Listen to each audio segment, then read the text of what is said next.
आप सुन रहे हैं पॉकेट एफएम और मैं हूं आरजे पंकज पामो। पहला एपिसोड कुछ तो है। हमारी कहानी शुरू होती है दिल्ली के कनॉट प्लेस से।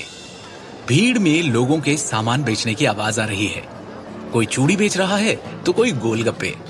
अलग अलग स्टॉल्स पर लोग आने जाने वालों को बुला बुलाकर अपनी ओर खींच रहे हैं। कुछ ग्राहकों की आवाजें आ रही है जो मोल भाव कर रहे हैं। ये दिल्ली के लोगों का आम दिन है जो किसी बाहर वाले को अफरा तफरी से कम नहीं लगेगा। ऐसा ही आम दिन है 24 वर्षीय शिवम के लिए।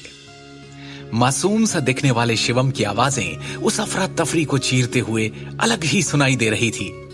जैसे एक कशिश थी उसकी आवाज में। एक फूड ट्रक जिस पर लिखा है मृणाल के छोले कुलचे, उसके सामने खड़ा शिवम आवाजें लगा रहा है और लोगों को बुला रहा है। दिल्ली के कनॉट प्लेस आए और मृणाल के छोले कुलचे न खाए तो जी क्या दिल्ली आए और क्यों ही दिल्ली आए।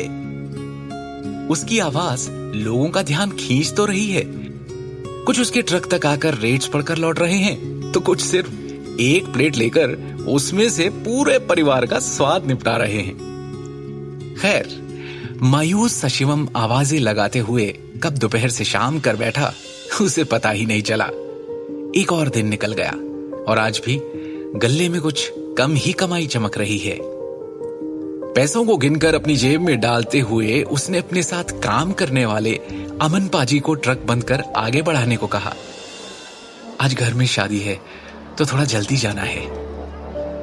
पाजी ने हाँ में सर हिलाया और जब तक वो बाकी सामान पैक करने में जुट गए, शिवम फोल्डिंग कुर्सियां उठाने लगा। अपनी धुन में मगन वो कुर्सियां बटोर ही रहा है कि उसे कुछ आभास हुआ। थोड़ा सकपकाकर डरते हुए जैसे ही उसने नजर उठाकर सामने देखा तो दूर खड़े दो आदमी उसे दिखाई दिए जो उसे ही घूरे जा रहे हैं। सूट बूट से लेस वो दोनों एकटक उसे ही देखे जा रहे हैं। शिवम ने नजर घुमाकर इधर उधर देखा और वापस उन दोनों की तरफ देखा। उसके चेहरे से साफ था कि उसे समझ आ गया है आखिर मामला है क्या। पहले तो वो थोड़ा हड़बड़ाया और फिर जल्दी जल्दी में कुर्सियां ट्रक के अंदर पटक कर चाबी पाजी की तरफ फेंक कर फुर्ती में वहां से निकल गया। पहले तो तेजी से चलने लगा, लेकिन फिर जैसे ही उसने नजर घुमाकर देखा तो उसके होश उड़ गए। वो दोनों उसका पीछा कर रहे हैं। उसकी सांसें बढ़ गई और अब उसकी रफ्तार में और तेजी आने लगी। चलते हुए एक गली में मुड़ा, फिर दूसरी और तीसरी। चलते हुए उसने वापस पलट कर देखा इस उम्मीद में कि शायद वो जा चुके होंगे, लेकिन एक पत्थर उसके पैर में ऐसा फंसा कि वो डगमगा गया और मुंह के बल गिर पड़ा। बेतहाशा हालत में उसने उठने के लिए अपना हाथ जमीन पर कसा और जैसे ही उठकर खड़ा हुआ कि सामने से तेज रोशनी ने उसकी आंखें चकाचौंध कर दी। रोशनी से चुंधियाई हुई आंखों को बचाते हुए हाथ को हटाकर उसने सामने नजर मारी तो एक बड़ी सी बेंटले कार को खड़ा पाया और उसके पांव मानो जम से गए। उसके कानों के पास से बहती हुई सनसनाती हवा ने जैसे उसके रोम रोम को चौकन्ना कर दिया। जिन अतीत के पन्नों को फाड़ कर वो कब का जलाकर राख कर चुका था, वो आज फिर उसके सामने खुलकर उड़ रहे हैं। अब फिर उस कार का दरवाजा खुला जिसमें से एक आदमी निकलकर उसकी तरफ चलकर आया। जिस किस्से को पिछले 15 साल से वो रोज थोड़ा थोड़ा करके भुला रहा था, वो आज उसके सामने उसकी आंखों में आंखें डाले खड़ा मुस्कुरा रहा है। शिवम इस आदमी को पहचानता था। शिवम के सामने खड़े 58 वर्षीय आदमी के चेहरे में और हाव भाव में ज्यादा कोई बदलाव नहीं हुआ है। शिवम उसकी तरफ देखता है और मुड़कर जाने को हुआ कि वो दो आदमी भी जो उसका पीछा कर रहे थे उसके सामने खड़े हो गए। वो उन्हें मार गिराना चाहता था, लेकिन उसने अपना गुस्सा दबाया। हालांकि शिवम टेंशन में था, लेकिन उसको वो दिखाना नहीं चाहता था। शिवम उन आदमियों को अपने सामने से हटाते हुए जाकर उस कार में बैठ गया। अंदर एक अजीब सी कशमकश का माहौल था। शिवम ने उस आदमी से पूछा, आप लोगों ने मुझे ढूंढा कैसे?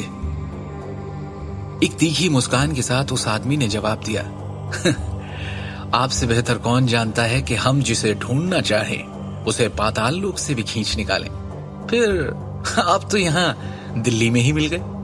क्यों? सही कहा ना मैंने मिस्टर शिवम। शिवम से अब और सहन नहीं होता और वो सच का सामना करता है। जिस पल उन्होंने चुपचाप खड़े होकर मुझे और मेरी माँ को उस घर और उस परिवार से अपने बेटे के हाथों बेइज्जत होते देखा, उसी वक्त से उनके साथ मेरे सारे रिश्ते नाते खत्म हो गए थे। और ये कहते ही शिवम के सामने 15 साल पुराना अतीत चमकने लगा। उसकी माँ जमीन पर गिरी पड़ी है, उसके माथे से खून निकल रहा है और कोई उसे मार रहा है। 8 साल का शिवम इस दर्दनाक दृश्य को देख रहा है। पास में खड़े दादाजी कुछ नहीं बोल रहे थे। अतीत के इस मंजर से शिवम को उस काले सूट वाले आदमी ने बाहर निकाला। आप भी जानते हैं कि वो ऐसा नहीं करना चाहते थे। 2 साल से दादाजी की तबीयत खराब है। उन्होंने ही कहा था कि हम आपको ढूंढ कर लाएं। शिवम बहुत ही सीरियस टोन में उस आदमी से कहता है, मुझ पर इन सारी बातों का कोई असर नहीं होने वाला है। मैं उस घर में कदम नहीं रखूंगा, क्योंकि उस घर में वो इंसान रहता है जिसने मेरी मां की बहुत बेइज्जती की थी। और यही दादाजी थे जिन्होंने अपने बेटे को रोकने की कोशिश भी नहीं की। अब उन्हें मुझसे क्या चाहिए?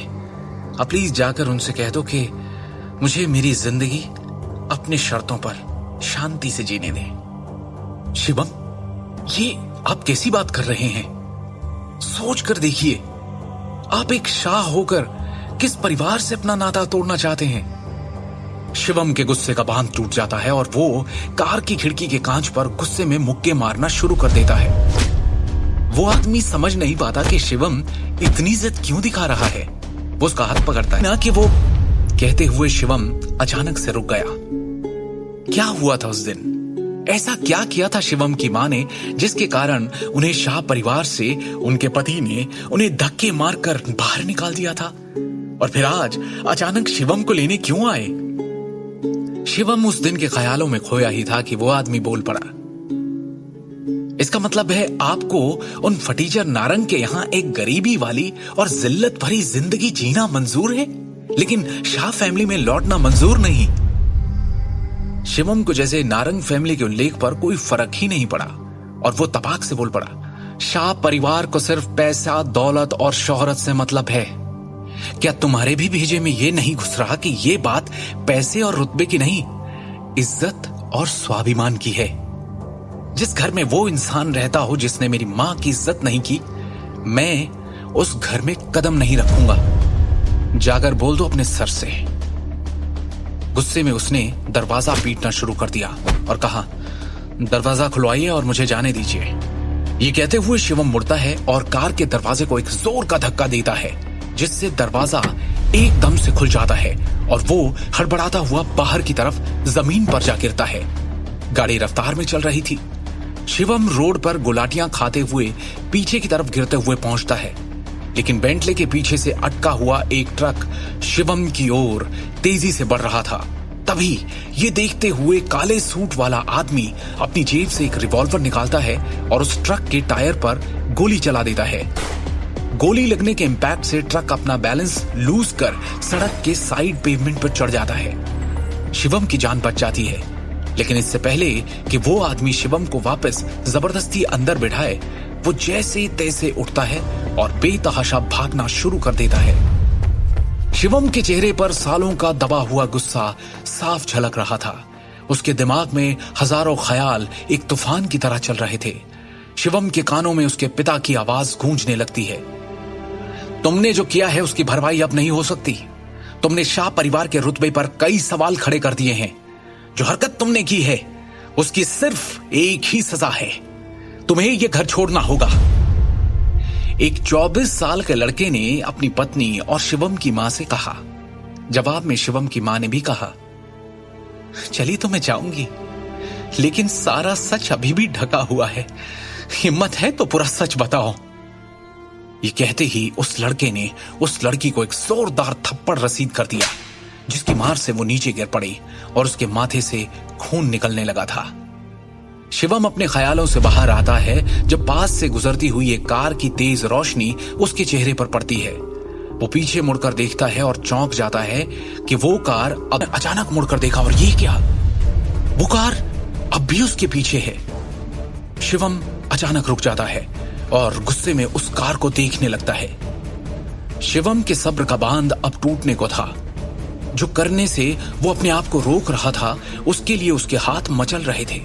वो खुद को समझा ही रहा था कि वो गाड़ी स्टार्ट हुई और तेजी से उसके सामने आ रुकी। शिवम उनके सामने डटकर खड़ा रहा, लेकिन उन आदमियों ने जबरदस्ती पकड़कर उसे कार के अंदर घसीटा, दरवाजा बंद किया और तेजी से कार वहां से निकल गई। अब क्या करेगा शिवम? क्यों बैठा है कार के अंदर? कौन है ये लोग और वो क्यों शिवम को शाह फैमिली में वापस लाना चाहते हैं?